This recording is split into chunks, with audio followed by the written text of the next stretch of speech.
Hi, welcome to my presentation. I'm Julia. Today I'm going to be going over government failures, more specifically price ceilings on rent. Throughout this presentation, I'm going to be focusing on 4 articles, 3 from The Economist and 1 from Reuters.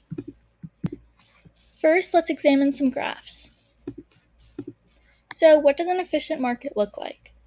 For context, consumer surplus is the difference between the amount consumers are willing and able to pay for a product or service versus what they actually pay. And the producer surplus is the difference between how much a producer would be willing to accept for a given good versus how much they actually receive at selling it at the market price. So, in an efficient market, demand is equal to the maximum price willing to pay, and supply is equal to the minimum acceptable price. Allocative efficiency occurs when at the market equilibrium, the marginal benefit or additional benefit of the next unit is equal to the marginal cost or the additional cost. The maximum willingness to pay is equal to the minimum acceptable price, and the total surplus is maximized. Moving on to the rental market graphs, you can see there's one without the price ceiling on the left, which is similar to the graph we just looked at, and then on the right, it's the rental market with the price ceiling. In the graph with the price ceiling, we have deadweight loss, which is the efficiency loss from over or under production. You're probably asking, though, what's a price ceiling? The price ceiling is the maximum price that the producer, or in this case the landlord, is able to charge according to a government-mandated regulation.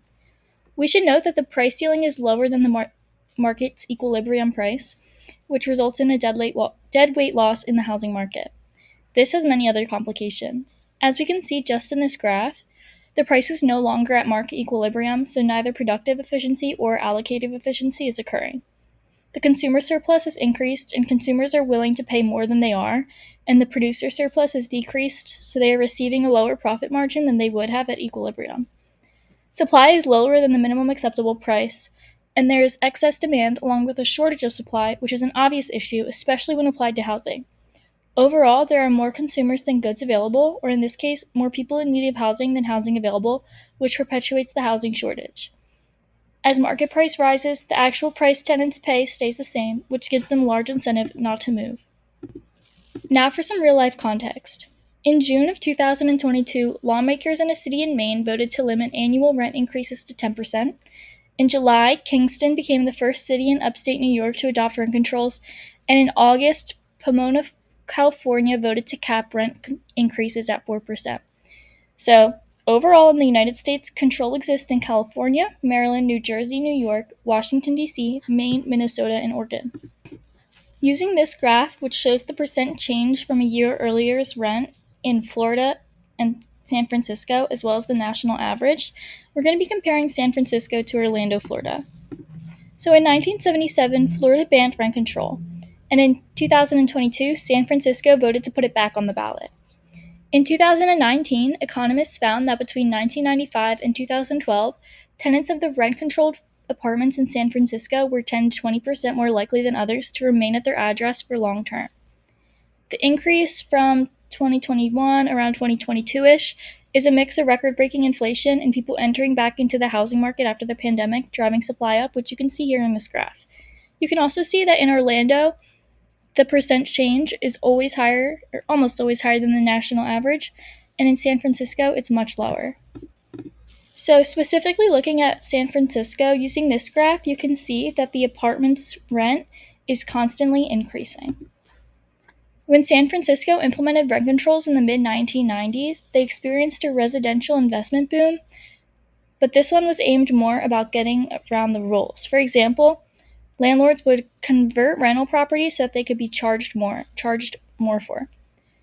The 15% reduction in supply by the landlords pushed up rents across the city by more than 5%. And on September 11th in 2022, California's lawmakers passed a bill that would cap annual rent increase across the state at 5% above inflation. This graph only goes to 2019-ish, which is a little bit dated, assuming that it hasn't been updated post-pandemic, but we can still get a lot of data from it. In November of this past year, property owners took their case to court, claiming that the government control on rent and evictions violates the Takings Clause of the Fifth Amendment, which is meant to protect owners from the government taking their property without compensation, but the Supreme Court actually declined to hear their case. So, is this a global issue? The short answer is yes, and we're going to be looking at Europe. In London, the average full time employee renting the average apartment uses half of their yearly income to pay for their rent. Around a year ago, their government froze the rent of around 1.5 million apartments. And after this, the number of ads for rentals fell by more than half. And instead of moving, tenants stay, while landlords use the apartments for themselves instead of renting them out, or they keep them, hoping the rent controls will be dismissed.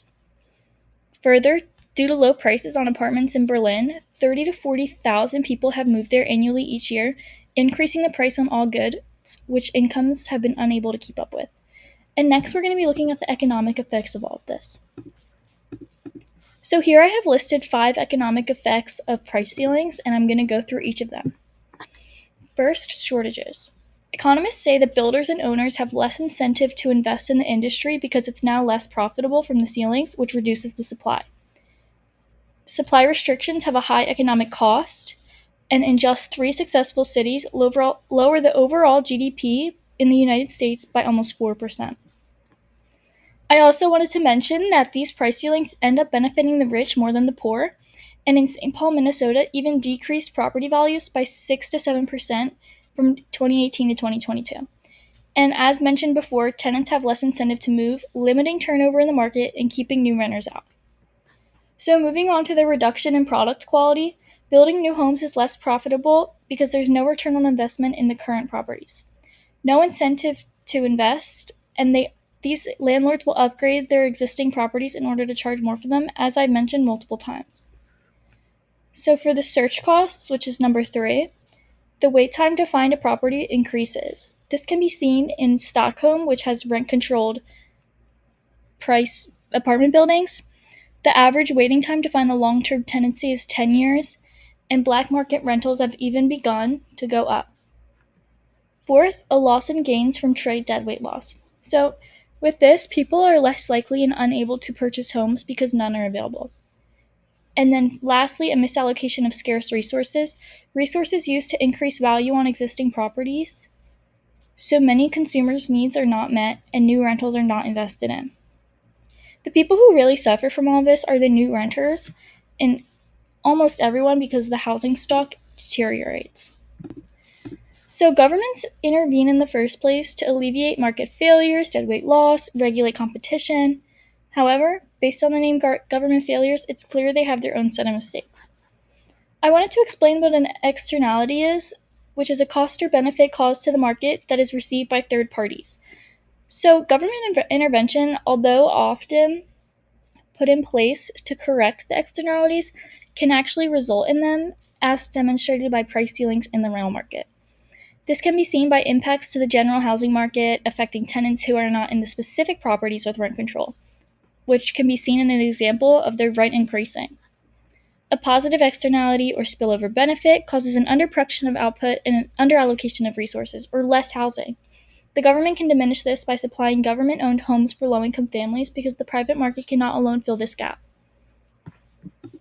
I also wanted to mention that the low turnover rates fuels gentrification and inequality. The housing market is not owned or controlled by the government, and this private market cannot fill the gap of so many people living on low incomes. So we need government supplies housing, as I mentioned before. But another factor that contributes to this issue is that homeowners don't want developments made nearby them. There's also tension between demographics, generations, and different political parties. Overall, price ceilings in the rental market deplete economic efficiency, limit productivity, fuel inequality, decrease housing supply, and block newcomers from the market. It's often used as a quick fix by politicians, but there needs to be long-term solutions put into place. Thank you so much for coming to my presentation, and I hope you learned something.